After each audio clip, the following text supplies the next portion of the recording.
Richard Branson दुनिया के सबसे अमीर लोगों में से, लेकिन कभी भी अपनी पढ़ाई पूरी नहीं कर पाए, अपनी ग्रेजुएशन पूरी नहीं कर पाए। इनकी फिलॉसफी क्या है? ऐसी भूख जो कभी शांत नहीं होती, किस चीज की? सीखने की। एक बात रिचर्ड ब्रांसन के बारे में बोली जाती है कि भाई रिचर्ड ब्रांसन अपने एम्प्लॉइज को लेकर के बहुत एम्पैथी रखते हैं। ये मानी जाती है उनके बारे में बात, ये कही जाती है कि अपने एम्प्लॉइज को लेकर के वो कुछ भी करने को तैयार हो जाते हैं। बिजनेस के अंदर कहते हैं पहले बंदा खड़ा करो, बाद में धंधा खड़ा करो। पहले धंधा खड़ा नहीं करते, पहले बंदा खड़ा करते हैं। हाँ, आपकी मैन पावर कितनी बार बताया आपको बना देती है सुपर पावर। अब मेरे प्रश्न है आपसे भैया, people are assets, yes no? People are assets, answer दो, यस और no? Yes, no, people are not assets, only right people are asset. हाँ, हर आदमी आपका एसेट नहीं होता, गलत आदमी आपकी लायबिलिटी बन जाता है। नमस्कार, विवेक बिंद्रा बोल रहा हूं, फाउंडर एंड सीईओ बड़ा बिजनेस.com। रिचर्ड ब्रांसन के बारे में आज बात करेंगे। डिस्पाइट अगर आपके पास में आज पैसा भी है, स्ट्रैटेजी भी है, प्रोडक्ट भी है, लेकिन अगर मैन पावर ठीक नहीं है तो गेम ओवर। अगर मैन पावर ठीक है तो गेम चेंजर। हाँ, ये वही इंप्लॉइज होते हैं जो कोलैबोरेटिव एडवांटेज से पूरा गेम चेंज कर देते हैं। रिचर्ड ब्रांसन का कहना है यही तो वो लोग हैं जो जादू करते हैं। They are the ones who are making the magic happen.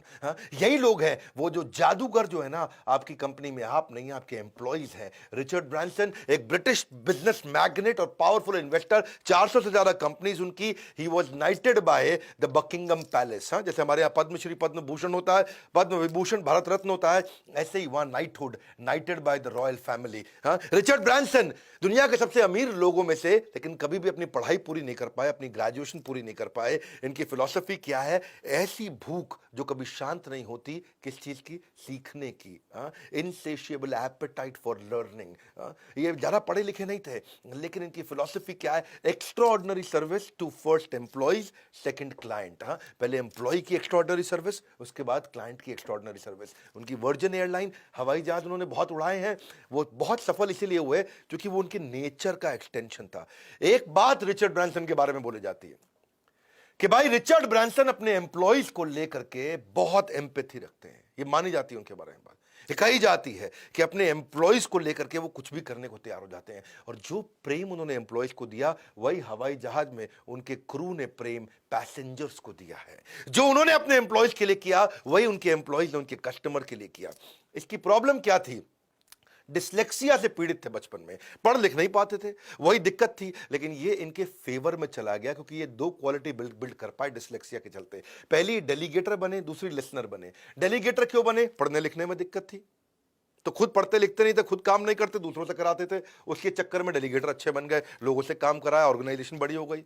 दूसरी, ये अच्छे लिसनर थे। क्यों अच्छे लिसनर थे? क्योंकि अच्छे रीडर नहीं थे, पढ़ नहीं पाते थे। कहते तुम समझा दो मुझको, उस चक्कर में ध्यान से सुनते थे। अच्छे लिसनर बने तो एम्प्लॉयज बड़े खुश होगा, अरे बॉस हमारी सुनता है, अरे बॉस हमारी सुनता है। इस चक्कर में, ये दोनों क्वालिटी के चक्कर में कि दूसरों से काम कराना और उनको बहुत ध्यान से सुनना, उस चक्कर में उन्होंने अच्छी टीम भी बिल्ड कर दी और वहीं से ऑर्गेनाइजेशन ग्रो कर गई। इनकी एक सबसे फेमस फिलॉसफी जिसको मैं बहुत पसंद करता हूं, कहते हैं अपनी एम्प्लॉयज को इतनी ट्रेनिंग दे दो, इतनी ट्रेनिंग दे दो, अपने एम्प्लॉयज को इतनी ट्रेनिंग दे दो कि वो 2 गुना तनख्वाह पे उन्हें कोई भी हायर करके ले जाए।